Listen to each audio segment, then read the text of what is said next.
En primer lugar, quiero agradecer a mi querida amiga, la doctora Bona, por esta generosa invitación para participar en este encuentro, acompañado de tan destacados profesionales y un brillante coordinador y amigo. Entonces, los tres temas, soberanía, servicios públicos y recursos naturales, los veo naturalmente articulados, ¿no es cierto? Y trataré de demostrarlo a lo largo de la exposición, ateniéndome estrictamente al tiempo, no como Bernardo, ¿no? Bueno, digamos que la visión tradicional de la soberanía, que todos conocemos, señala que el Estado moderno constituye una organización política global en la medida que su potestad jurídica se extiende sobre todas las personas y grupos sociales situados en un ámbito territorial determinado.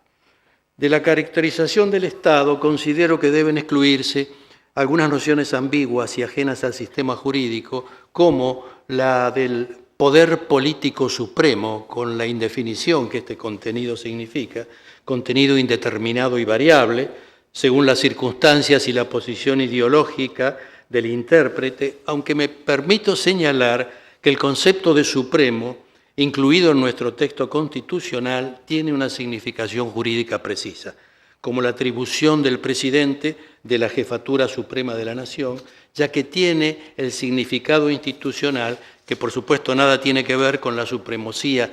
que se atribuían a algunos caudillos locales luego de nuestra independencia. La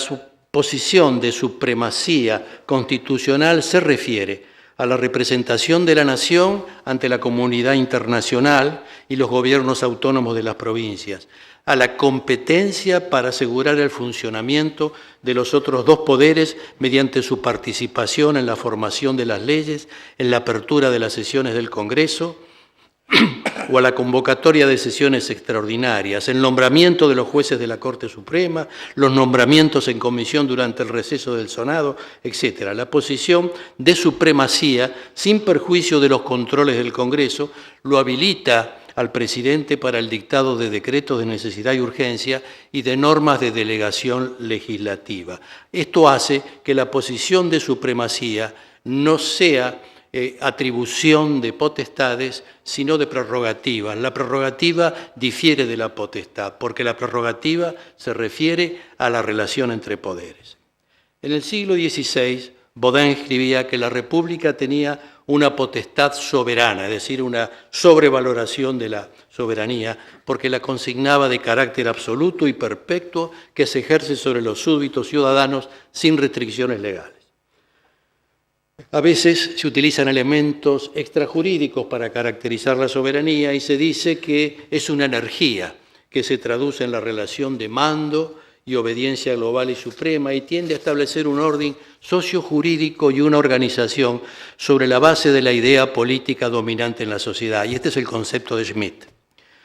Una organización política global como la del Estado requiere tres componentes básicos, que son la población, el territorio y quien ejerza potestad desde una posición de supremacía, lo cual conlleva a distinguir la institución gobierno como centro de imputación potestativa al más alto nivel jerárquico dentro de la organización Estado. En palabras de Kelsen, el Estado, en su carácter de organización política global, es la personificación del orden jurídico. Más aún, el Estado y el derecho tienen idéntico carácter. Al Estado se le atribuye un alto grado de libertad para la toma de decisiones, atributo que se conoce con el nombre de soberanía, concepto controvertido en el ámbito del derecho público y que suele estar conectado a una fuerte carga emocional, pero que sin embargo permitió a partir del siglo XV la consolidación de los estados modernos y, aunque también en forma deplorable, sirvió de pretexto para gravísimas violaciones de los derechos humanos. La titularidad de la soberanía implica la supremacía en el orden interno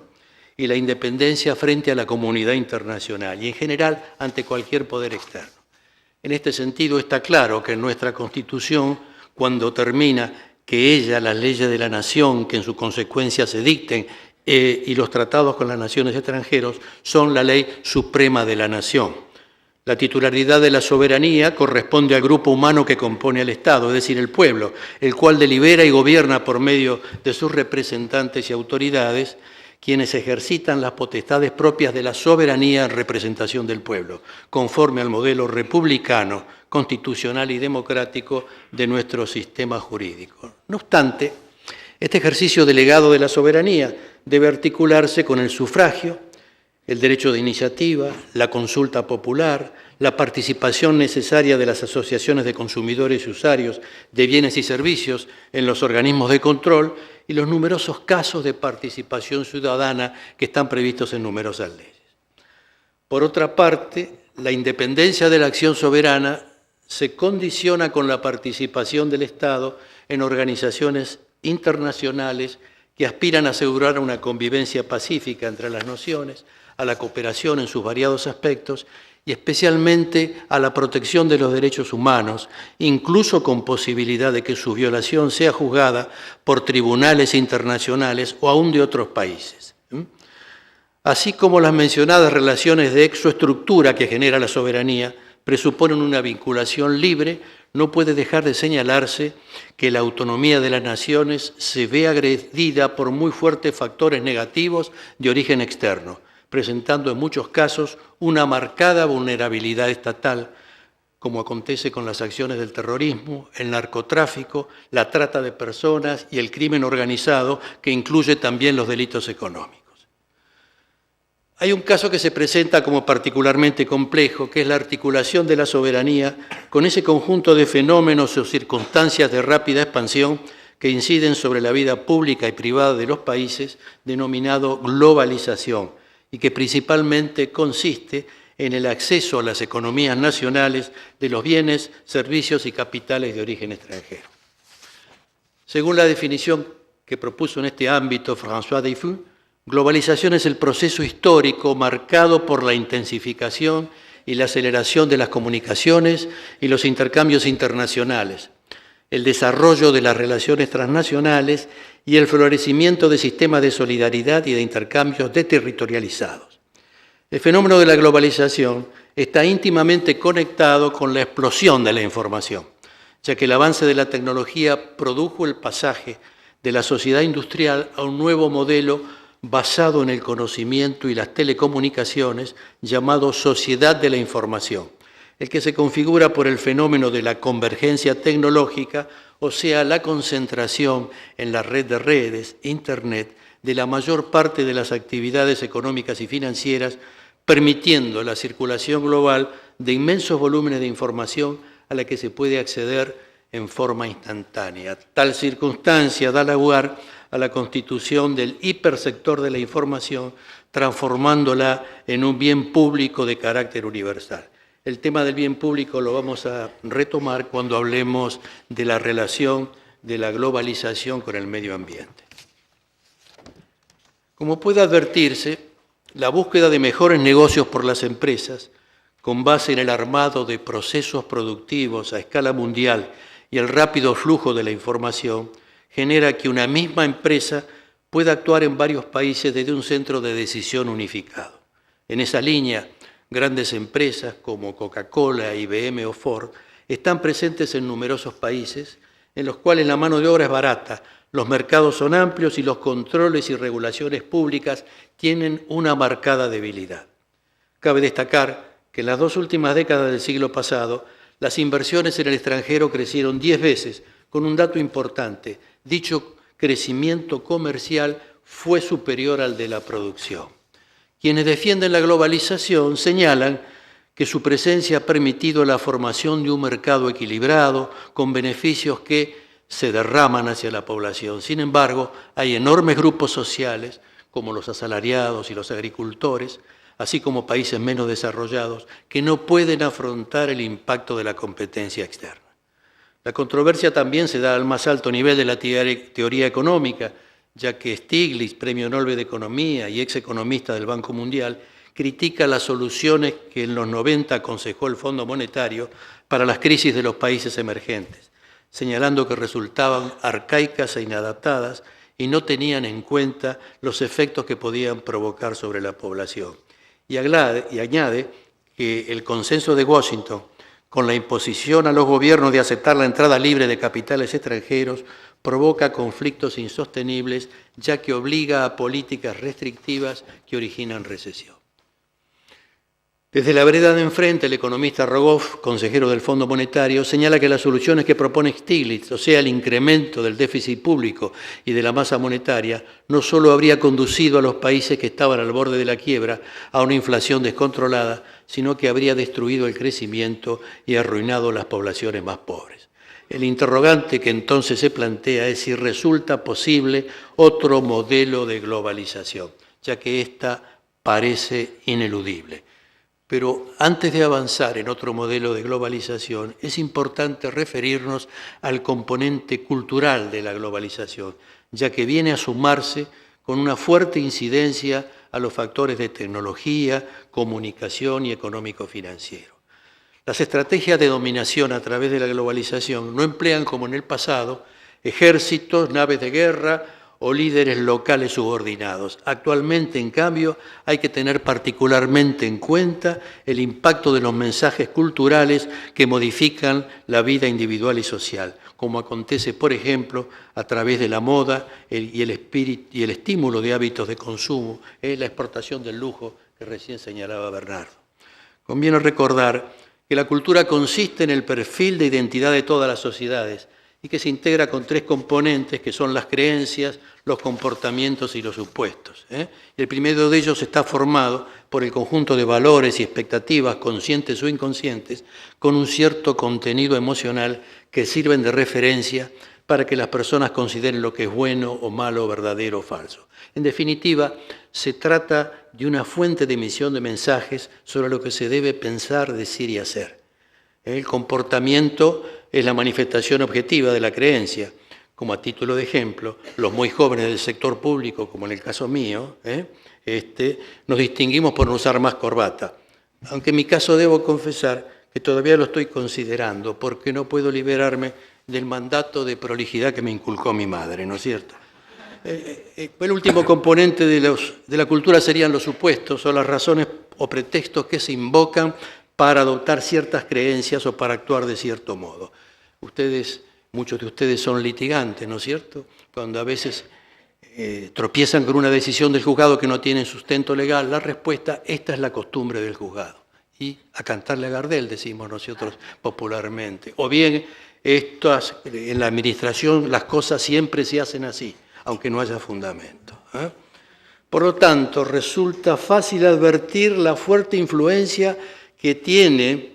sobre las culturas nacionales originarias, que son el producto de la historia, las luchas y el esfuerzo de las generaciones locales, el impacto que la globalización tiene sobre ellas, de los aparatos de publicidad y propaganda que provienen del exterior y como componentes de la globalización. Entonces, aparece la necesidad de lograr el delicado equilibrio entre la apertura hacia los valores positivos del exterior como parte del multiculturalismo de la comunidad internacional o regional y la preservación de la cultura como rasgo de identidad nacional.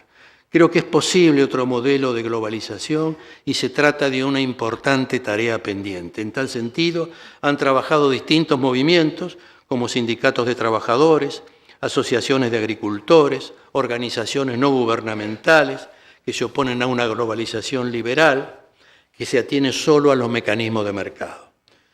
En esa línea, en el foro social realizado en Porto Alegre en 2002, se propusieron algunas medidas, como aplicar al movimiento internacional de capitales una tasa para las transacciones que tengan lugar en los mercados cambiarios, conocida como la tasa Tobin, propuesta por un economista norteamericano que fue premio Nobel. Con esto se trata de reducir la volatilidad de dichos mercados y prevenir las crisis cambiarias. Del mismo modo, se propugnó la eliminación de los paraísos fiscales, excluir la negociación sobre la agricultura en la Organización Mundial del Comercio, el restablecimiento de la protección sobre las importaciones, la prohibición de subvenciones a los productos agrícolas por los países industrializados, entre otras medidas, y en especial la creación de un sistema de gobernabilidad mundial y el fortalecimiento de los mercados regionales.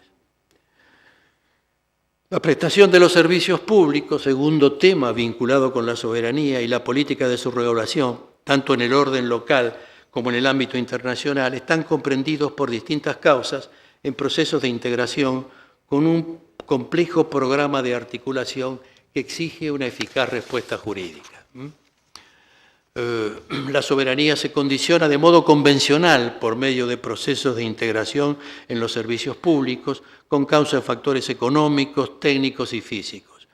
Como punto de partida, cabe señalar que en la prestación de los mismos, el operador aspira a minimizar sus costos, circunstancia que posibilita mejorar sus beneficios y, mediante la acción reguladora del Estado, posibilitar que los usuarios paguen tarifas justas acordes con su capacidad de contribución. Economías de escala, de alcance o de aglomeración, temas que no tiene mucho sentido que los abordemos, pero también conviene agregar que el monopolio natural de los servicios públicos es también llamado bueno, porque justifica la economía en el uso de recursos, que se produce con una única infraestructura de prestación, como en el caso del agua, o su uso por varios operadores, como acontece con la reciente legislación ferroviaria, en donde se creó una empresa de infraestructura y otra operadora de carga y pasajeros, y la reciente ley de recreación de ferrocarriles argentinos, que mantuvo la política del acceso abierto en el uso del sistema ferroviario. Estos son mecanismos de integración. La integración transfronteriza de los servicios públicos puede estar originada por razones técnicas a través de la interconexión,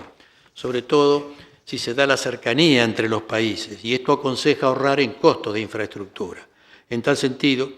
podemos recordar que en nuestro país funciona una red eléctrica nacional, el llamado Sistema Argentino de Interconexión, que constituye la base para la interconexión con países limítrofes. En materia de telecomunicaciones, la integración tiene lugar por medio de la convergencia tecnológica, que consiste en el desarrollo de la infraestructura del servicio con capacidad para adquirir, procesar, transportar y presentar en forma simultánea voz, datos e imagen a través de una misma red con terminales integradas.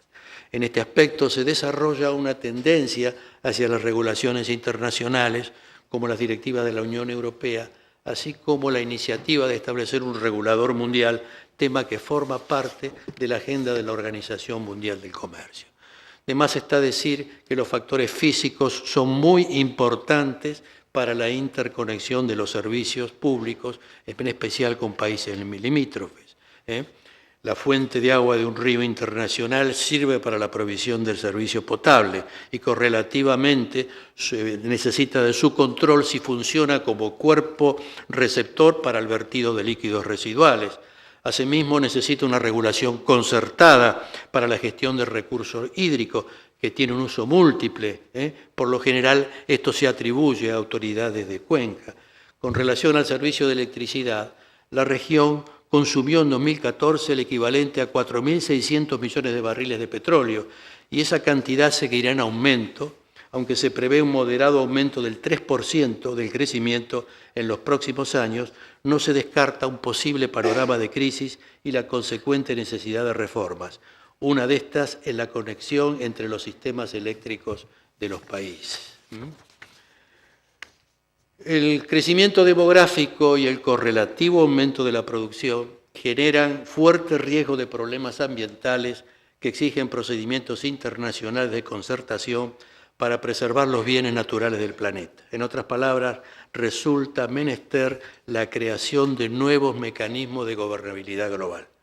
La población mundial, que era de 6.000 millones en el año 2000, se elevará, según se calcula, a 8.100 en 2030, con una tasa que disminuirá en los casos de la tríada, Europa, Japón y América del Norte,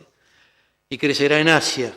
Latinoamérica, África y Oriente Medio. Por su parte, la producción mundial se calcula que será similar a los últimos 30 años del siglo pasado, o sea que crecerá con una media anual del 3%. Esto hace que hacia el año 2030 el aumento de la producción no logrará equilibrar las diferencias de nivel de vida de dichos países, los países en desarrollo, los que están fuera de la tríada, ya que, por ejemplo, se calcula que en ese año de 2030 el Producto Bruto Interno por cápita del África subsahariana estará situado en el 5% del que corresponde a Estados Unidos. Un crecimiento de la producción solo librado a las reglas del mercado provoca el riesgo que ya se había señalado en el Club de Roma del agotamiento de los recursos naturales y una degradación irreversible del medio ambiente. Tal peligro ha generado el concepto de desarrollo sustentable o sostenible, que consiste, según una definición usual, en permitir a la actual generación responder a las necesidades del presente sin comprometer la capacidad de futuras generaciones para responder a sus propias necesidades. Por lo tanto, la soberanía de los países debe abrirse para adoptar decisiones concertadas y cumplirlas efectivamente, en los aspectos sociales, económicos y ambientales, ya que está en juego la conservación de la vida humana. Esto hace que haya un control sobre las externalidades y el bien ambiental se transforma en un bien público de carácter universal o mundial. Y estos servicios públicos pueden generar externalidades positivas o negativas. Los bienes públicos entonces serían una aspiración de una comunidad a nivel global, y hay ciertos bienes que están evolucionando hacia la categoría de público universal en la medida en que los estados asumen la responsabilidad de asegurar a todos sus habitantes la provisión, como acontece con la salud y la educación, que estos constituyen un conjunto de bienes que forman parte de las redes de externalidades. Podríamos seguir avanzando con esta idea, pero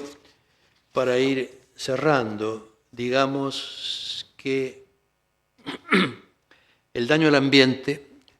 puede no solo lesionar derechos individuales como la propiedad o la salud, sino también bienes jurídicos colectivos que constituyen intereses vitales para la sociedad y de índole intergeneracional, tal como acontece con los hechos de polución y agotamiento de los recursos naturales, el efecto invernadero, el deterioro de la capa de ozono, los cuales quedarían exentos de protección jurídica si fuera menester la lesión de un derecho subjetivo para justificar la intervención intuitiva de los Estados. En síntesis, Stiglitz expresa que no puede negarse que la globalización está para quedarse y la cuestión es cómo hacerla funcionar en positivo. Y las posibles reformas procurarían dotarla de un rostro más humano, haciéndola más justa y eficaz para elevar los niveles de vida, especialmente de los pobres, ya que no se trata solamente de cambiar la estructura de las instituciones. Podemos discutir el papel del Estado en la economía. No hay ninguna duda de que debe ser regulador de los mercados. Cabe la discusión si es bueno que haya empresas públicas que compitan en el mercado. Esta es una discusión, pero no cabe duda de que el Estado debe asumir papeles empresarios cuando se trata de incentivar actividades de crecimiento y de promoción. Aquella figura del Estado pionero que en nuestro país tuvo tan dignos representantes en materia de energía y de siderurgia como los casos de los generales Savio y Mosconi. Allí el papel del Estado es indispensable, ya que habitualmente en estas actividades de promoción de futuras industrias no hay interés en capital privado o no hay suficiente interés del inversor privado. Quiero terminar, ya que me dio pie Bernardo, invocando al Papa Francisco, recordando los párrafos de esta encíclica que se llama La alegría del Evangelio, dice, y señala con un panorama muy complicado sobre la situación de la desigualdad social en el mundo. Y ahí el pontífice señala que no se puede olvidar que la mayoría de los hombres y mujeres de nuestro tiempo vive precariamente el día a día con consecuencias funestas. La alegría de vivir frecuentemente se apaga, la falta de respeto y la violencia crecen, la inseguridad es cada vez más patente. Hay que luchar para vivir y a menudo para vivir con poca dignidad. Hoy tenemos que decir no a una economía de la exclusión y la inseguridad. No puede ser que no sea noticia que muere de frío un anciano en situación de calle y que sí lo sea una caída de 2 puntos de la bolsa. Eso es exclusión, señala el Papa. Y continúa diciendo que algunos todavía defienden las teorías del derrame, que suponen que todo crecimiento económico favorecido por la libertad de mercado logra provocar por sí mismo mayor equidad e inclusión en el mundo. Y agrega que esa opinión jamás confirmada por los hechos, expresa una confianza ingenua en la bondad de quienes detentan el poder económico. Y termina diciendo, mientras tanto, los excluidos siguen esperando. Nada más, muchas gracias.